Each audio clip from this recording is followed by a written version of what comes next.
Hello and welcome to section 4.2, maximum and minimum values. In this section we're going to be looking at finding what we call extreme values for a function on a particular interval of the graph. In this example we see in front of us we have a function, some arbitrary function, and we see that on this domain between 1 and 7 we have a maximum value. Maximum is going to occur at the peak, at the highest point. It would be at 3, 5. And the minimum value, the lowest point, the valley, would occur at 6, 2.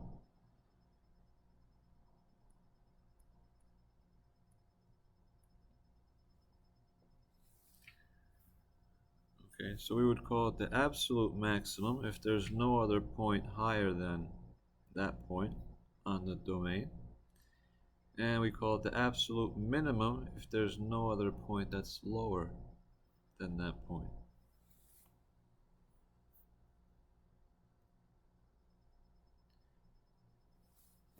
Function with infinitely many extreme values. We all know about the cosine curve. And the cosine curve takes on many absolute minimum values. We would have typically curve would fluctuate between 1 and -1. And so we could describe the maximum value in some kind of equation setting. Cosine of 2n pi equals 1 for any integer, and then cosine of 2n plus 1 times pi, that would equal -1, which is the minimum value, where n is any integer. For the function f of x equals x squared, we know that the graph will look like a parabola. It'll have a minimum value. Minimum value will occur at 0, 0.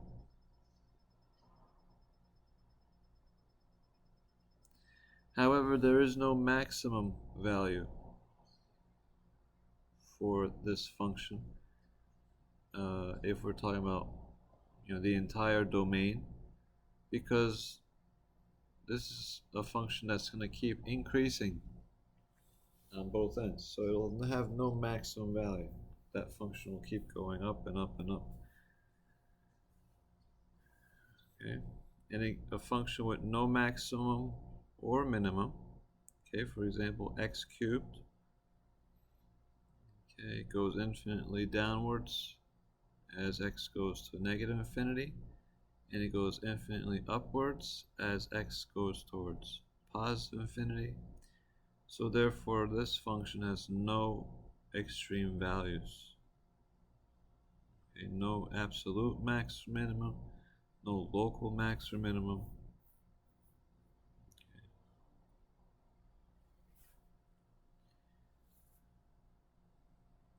Let's take a look at this graph. The graph of the function, and now we're setting the domain. We're saying that this isn't the entire domain for this function. We're setting the domain to be set between -1 and 4. So we're only looking at this function between -1 and 4. So we could clearly see, based off of the graph, that we have an absolute maximum at -137.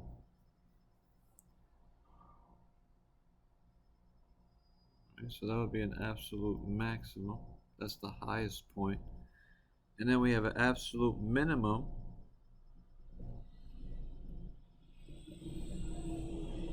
at 3, -27. Okay, we would have a local maximum, we would call it local max here at 1, 5. And this would be another local max here.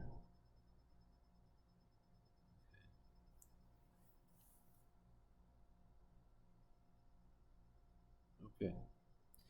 So on this closed interval, we see how we could come up with uh, the maximums and the minimums.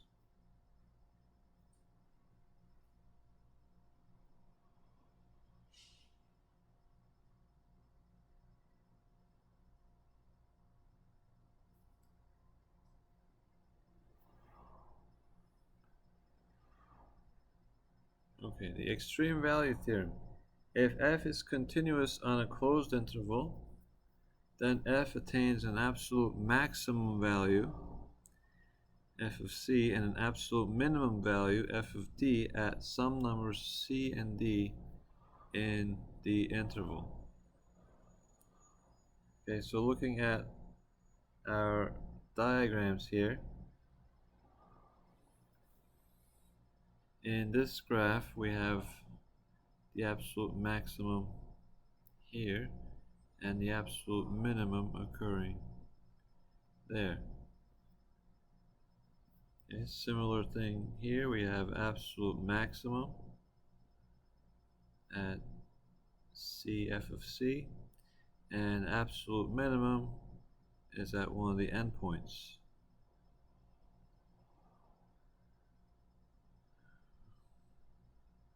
Okay, and this one has two absolute maximums. Okay, and then we have an absolute minimum at D.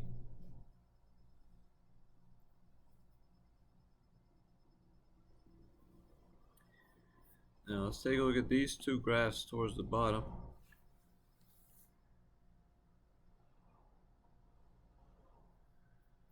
So for a function like this, it gets a little more complicated when there is a discontinuity, when there's an asymptote.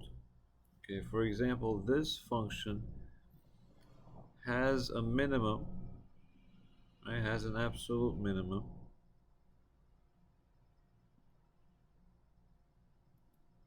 It would be at 2, 0.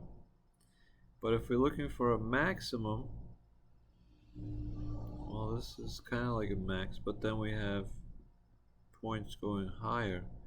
And then this would be the highest, but because there's an open circle, we cannot include that point.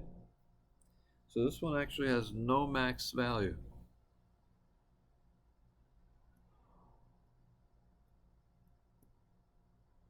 Right, this one has no max value. In the one on the right, we have an open circle here at 0, 1. And then this one is going to be a vertical asymptote here.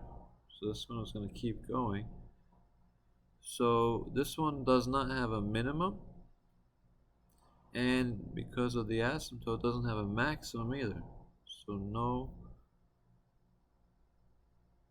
max or min. Doesn't have either one.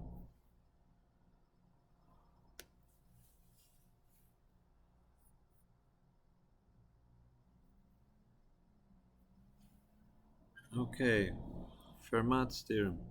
If f has a local max or min at c, then the derivative at c exists, and the derivative at c equals 0. Okay, so that goes back to our horizontal tangent lines. Okay, so if there's a max or a min, we could draw a horizontal tangent line. That means that we have a derivative at those points equal to 0.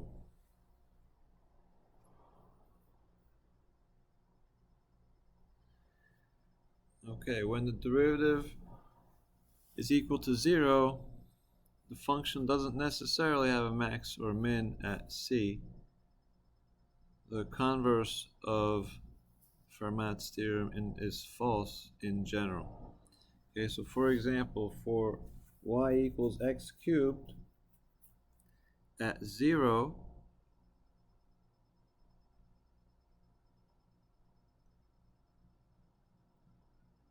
the derivative is 0, but this point is not a max or a min.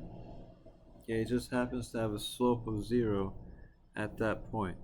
Okay, the curve kind of tapers off a little bit for a brief moment, and then it picks up steam again, going upwards to the right. Okay, but we can clearly see that at that point, that's not a max or a min. Here, for example, on the right, we have the absolute value function, and we clearly see there's a minimum here, but the derivative at that point is not equal to 0. Okay, because the derivative does not exist at 0.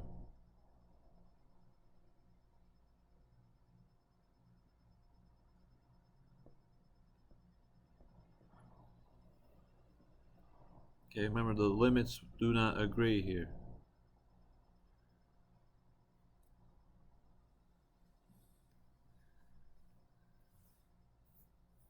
Okay. Critical number of a function is a number c in the domain of f such that either the derivative at c equals 0 or the derivative at c does not exist. Okay, so now we have find the critical numbers of f of x equals x to the 3/5 times 4 minus x.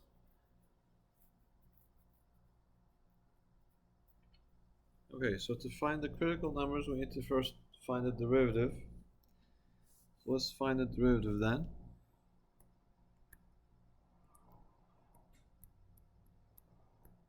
So here we would use product rule. So we would have first function times the derivative of the second function. Derivative of negative x is -1 plus second function times the derivative of the first function. So derivative of x to the 3/5 would be 3/5 times x, and then subtract 5/5. So that would be 3 minus 5 is -2/5. So let's simplify a little bit.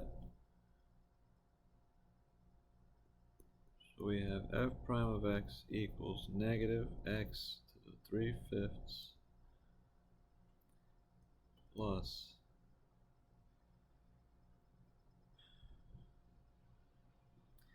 now here we have the 3 will be on top, 4 minus x will be on top, and then the 5 will be on the bottom, and x to -2/5 will become x to the 2/5 on the bottom. Okay, so next we want to try to simplify a little bit more. So here I'm going to rewrite this fraction on the left to have a common denominator with the fraction on the right. Okay, so I will try to get the 5x to the 2/5 to be the common denominator.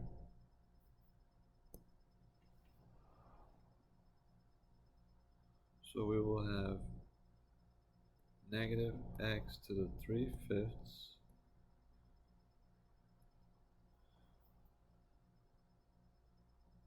and then we'll multiply by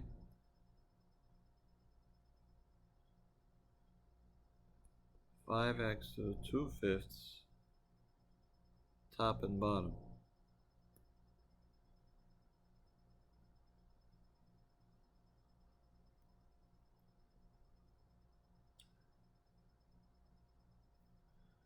So that right side, that's going to become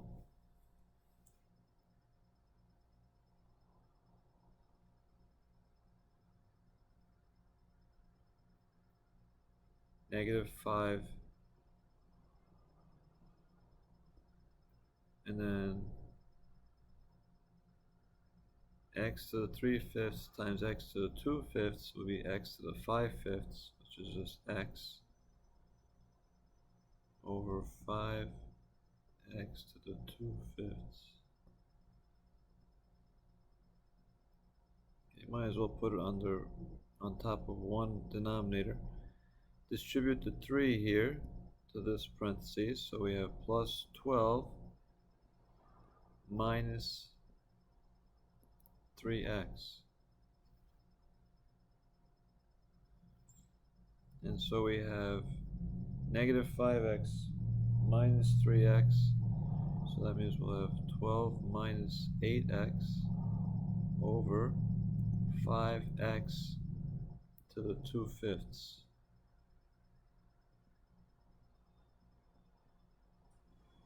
Okay, so that's our derivative function. So for the critical number, that means we have to set the derivative equal to 0 or where the derivative does not exist. Okay, so whenever we have a fraction like this, for the derivative to equal 0, the top part has to equal 0. Okay, so 12 minus 8x, set that equal to 0. We would have 12 equal to 8x divided by 8. So x equals 3/2.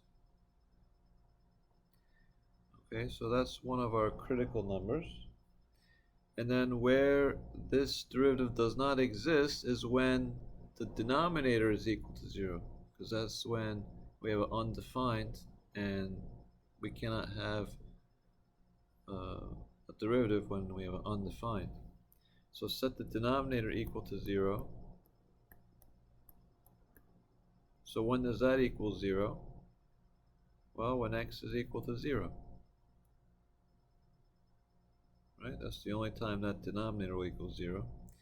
So therefore our two critical numbers are when x is equal to 3/2 and 0.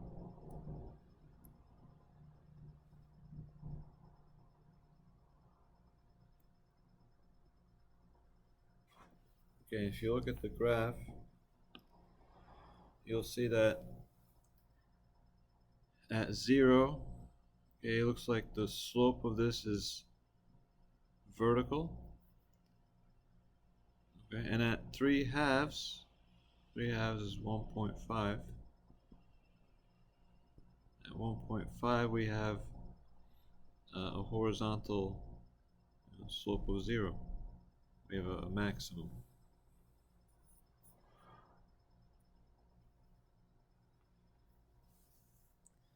Okay, if f has a local max or min at c, then c is a critical number of f. Okay, closed interval method. To find an absolute max and min value of a continuous function on a closed interval, find the values of f at the critical numbers, find the values of f at the endpoints of the interval, and then the largest of the values in steps 1 and 2 is the absolute max, and the smallest of these values is the absolute min. Okay, so let's take a look, finding extreme values on a closed interval.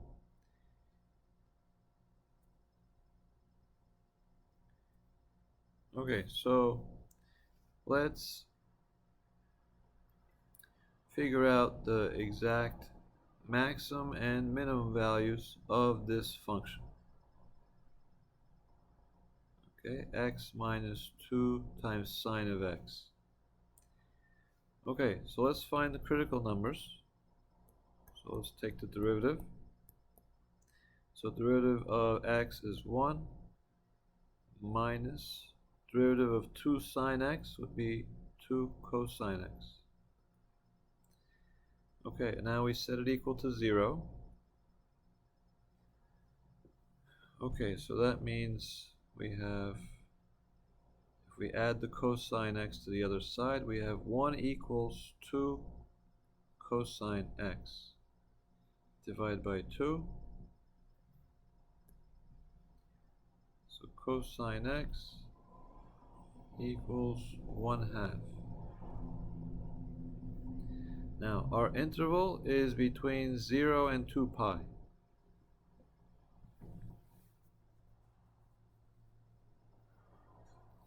So here's what we do. Let's first figure out the cosine x equal to 1/2. So cosine of x equal to 1/2, that would be the value of the angle whose cosine is equal to 1/2.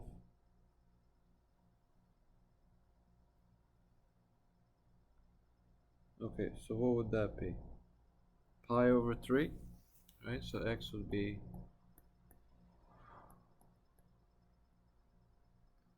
60 degrees.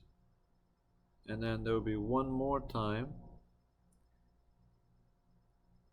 5 pi over 3.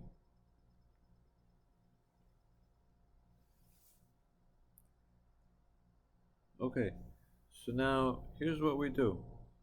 We have endpoints at 0 and 2 pi. So basically what you want to do is make an xy table. Yeah, you'll have 0, 2 pi, and then pi over 3 from one of our critical points, and 5 pi over 3.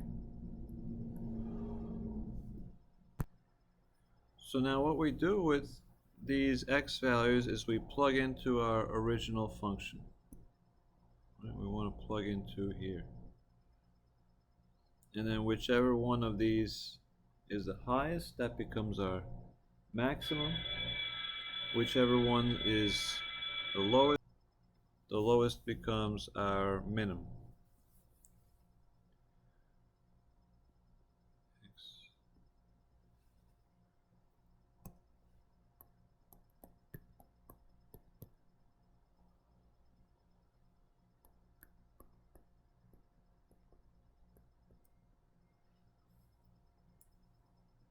Okay, so plugging in 0, 0 minus 2 times the sine of 0 is 0, so we end up with 0 for 0.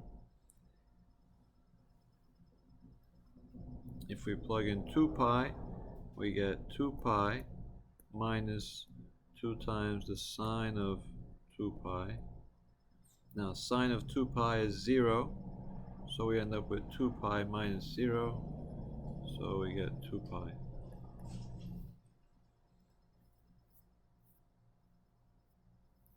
Now for pi over 3, we have pi over 3 minus 2 times sine of pi over 3.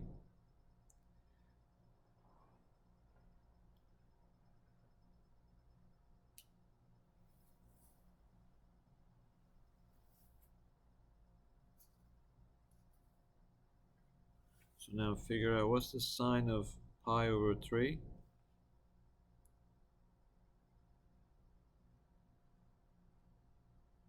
So if we have pi over 3, 60.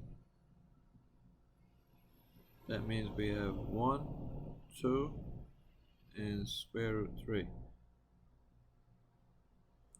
So sine would be opposite over hypotenuse. Okay, so pi over 3 minus 2 times square root 3 over 2. Okay, the 2's cancel, so we have pi over 3 minus square root 3. Okay, so that would be the expression. Now, to get an actual value out of that, put this in the calculator, you'll get approximately negative 0.68.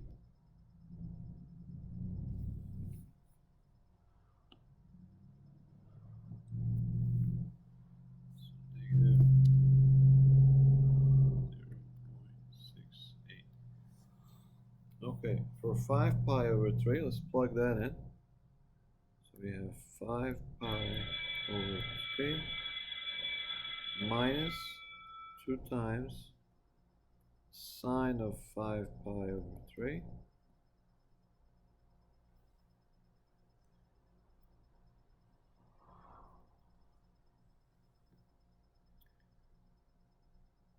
so 5 pi over 3.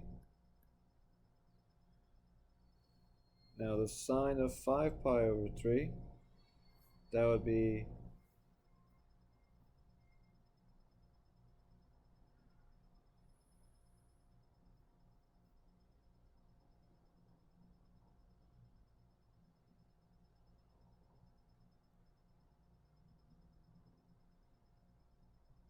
referencing would still be 60, but that would be a negative square root 3 over 2. Okay, so we have 5 pi over 3, and a negative of a negative, that's positive, so plus square root 3. Okay, so if we plug that into the calculator, that gives us about 6.97.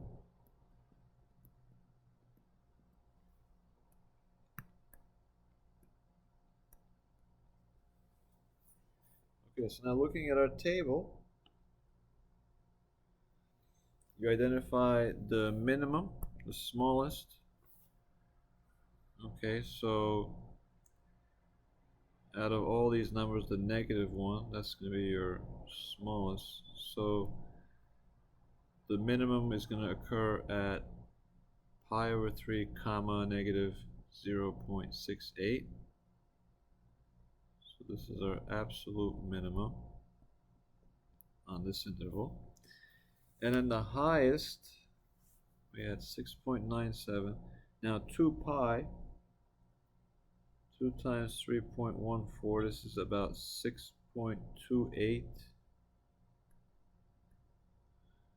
Okay, so that means our maximum will occur at the 6.97.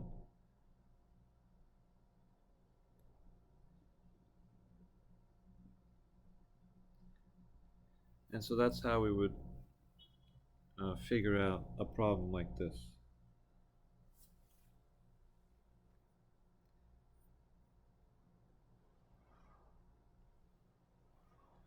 Okay, the Hubble Space Telescope was deployed on April 24th, 1990 by the Space Shuttle Discovery. A model for the velocity of the shuttle during this mission from liftoff at time t equals 0 until the rocket boosters were jettisoned at time 126 seconds is given by, okay, and this is our volume, our velocity function, I should say. Okay, this is in feet per second. Using this model, estimate the absolute maximum and minimum values of the acceleration of the shuttle between liftoff and the jettisoning of the boosters. Okay, so if we're looking at maximum and minimum values of the acceleration, so we need to first figure out the acceleration function.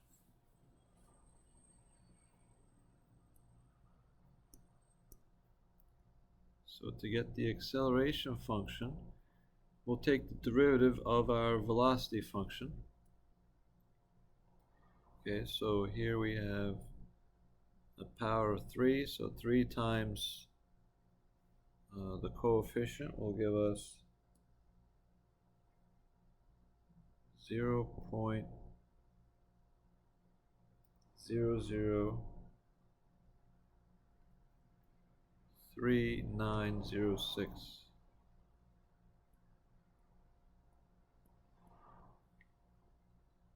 times t squared minus 2 times the coefficient in front, so minus 0.18058 t plus 23.61.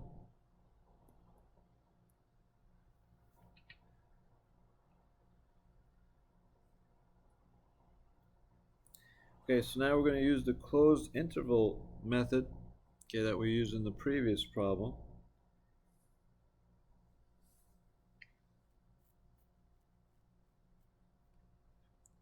So we know that we have t is going to start at 0 and end at 126. So what we'll do is we'll take the derivative of the acceleration, okay, because we want to figure out absolute maximum and minimum values of the acceleration. Okay, so if it's of the acceleration, that means then we're going to take and use the derivative of the acceleration.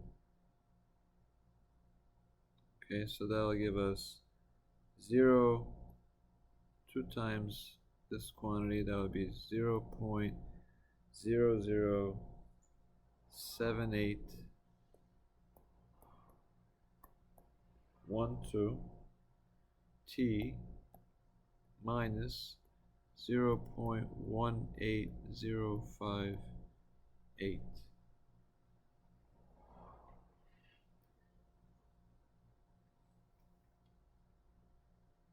Okay, now we're going to figure out critical number, so set this equal to 0. Okay, so we have 0.007812 t equals 0.18058. Divide both sides by 0.007812.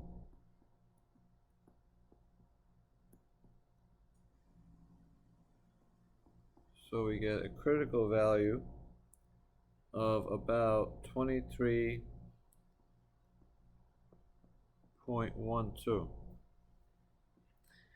Okay, so now taking our XY table model, we'll have 0 for our first t equals 0.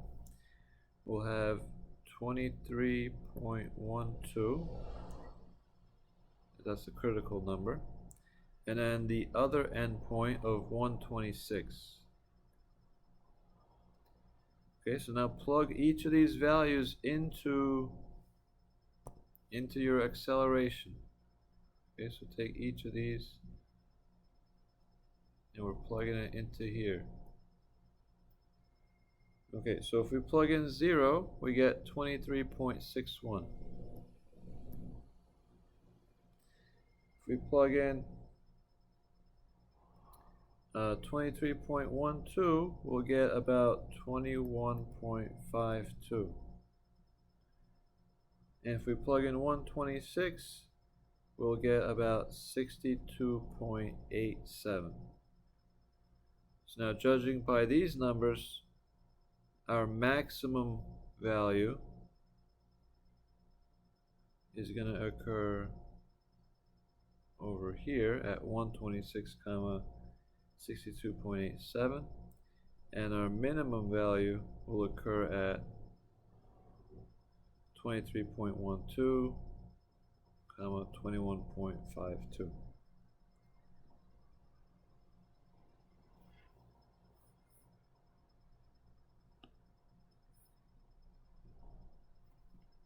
Okay, so basically our max acceleration is going to be 62.87 feet per second squared, and our minimum acceleration will be 21.52 feet per second squared.